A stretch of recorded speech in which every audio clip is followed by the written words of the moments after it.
एक बार माता पार्वती भगवान भोलेनाथ के साथ कैलाश पर्वत पर बैठी थीं।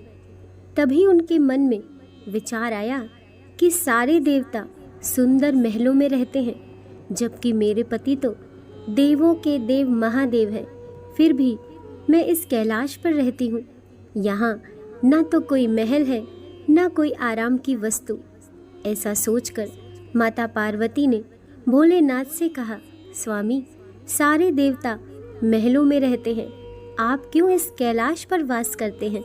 आप भी हमारे लिए एक भवन बना लीजिए ताकि हम भी आराम से रह सके। पार्वती की बात सुनकर भोलेनाथ थोड़ा सा मुस्कुराए और फिर बिना कुछ कहे ध्यान मग्न हो गए। माता पार्वती को भोलेनाथ का ये व्यवहार कुछ ठीक नहीं लगा, किंतु वह बिना कुछ कहे वहां से चली गई।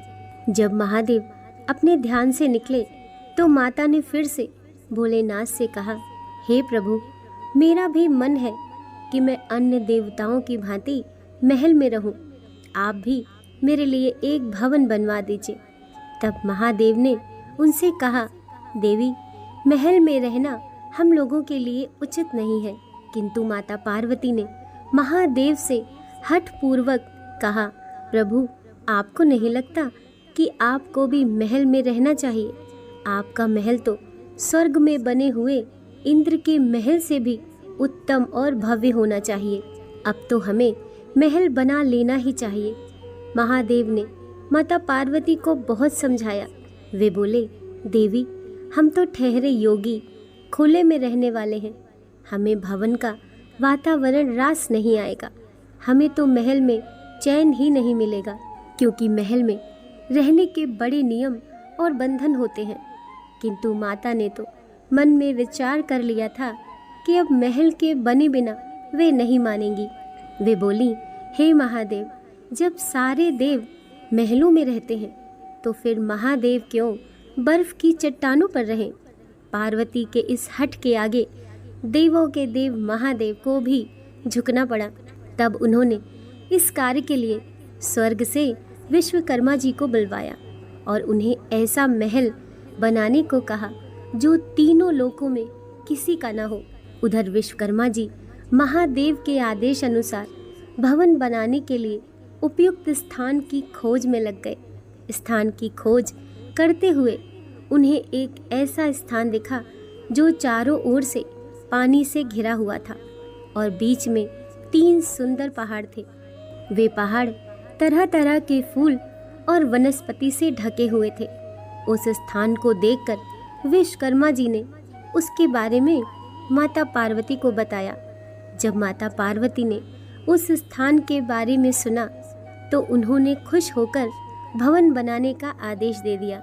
विश्वकर्मा जी ने भवन बनाने की शुरुआत की और अपनी विशिष्ट कला का परिचय देते हुए भवन के साथ साथ वहाँ एक सुंदर नगर का निर्माण भी कर दिया। वह नगर देखने में अति सुंदर था। विश्वकर्मा जी ने उस महल और नगर को सुंदर बनाने में अपना पूरा योगदान दे दिया था। जब उस महल को माता पार्वती ने देखा तो उनकी प्रसन्नता का ठिकाना न रहा। उन्होंने विश्वकर्मा जी को धन्यवाद देते हुए उनकी बहुत प्रशंसा की। विश्वकर्मा माता पार्वती और भोलेनाथ को प्रणाम करके अपने लोक को चले गए। घर बनाने का कार्य पूर्ण हो चुका था। अब माता ने महादेव से कहकर गृह प्रवेश का शुभ मुहूर्त निकलवाया। गृह प्रवेश के समय वहाँ विश्रवा भी आ गया। सभी देवता भी समारोह में आए हुए थे। जिसने भी उस महल को देखा वही आश्चर्यचकित होकर उसकी प्रशंसा कर रहा था। वास्तव में वह भवन बना ही अद्भुत था। गृह प्रवेश विधि के पूर्ण होने के बाद महादेव ने आचार्य से दक्षिणा मांगने को कहा तो विश्रवा ने मना कर दिया। वे बोले, प्रभु, क्या कोई भक्त अपने भगवान से कुछ मांगता है? ऐसा करके तो मैं पाप का भागी बन जाऊंगा। मुझे कोई दक्षिणा नहीं चाहिए। यह कहकर ऋषि विश्रवा जाने लगे तो महादेव ने कहा, ऋषिवर, आपको दक्षिणा तो लेनी पड़ेगी। जब तक आचार्य को दक्षिणा ना दी जाए तब तक कोई शुभ कार्य पूरा नहीं होता है। महादेव की माया ऋषि विश्रवा का मन उस नए बने हुए नगर पर आ गया।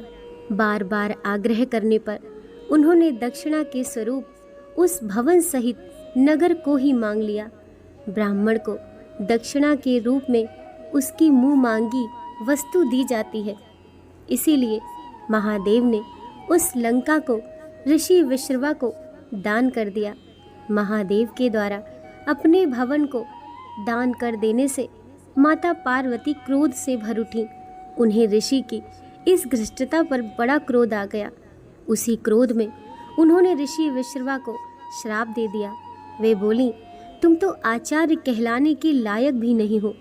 महादेव की सरलता का लाभ उठाकर तुमने बड़ी कुटिलता से मेरे प्रिय महल को ही हर लिया। इसीलिए मैं तुम्हें श्राप देती हूँ कि महादेव का ही भक्त एक दिन उस महल को जलाकर राख कर देगा। उसके साथ ही तुम्हारे कुल का विनाश आरंभ हो जाएगा। पुराणों के अनुसार ऋषि विश्रवा ने वह नगर अपने पुत्र कुबेर को दे दिया, लेकिन कुबेर को निकालकर लंका पर रावण ने अपना अधिकार कर लिया। त्रेता युग में शिव के अवतार हनुमान जी ने लंका को जला दिया और उसके बाद विश्रवा के समूल कुल का विनाश श्री राम के द्वारा किया गया। उस कुल में एकमात्र विभीषण ही श्री राम की शरण में होने के कारण बच गए।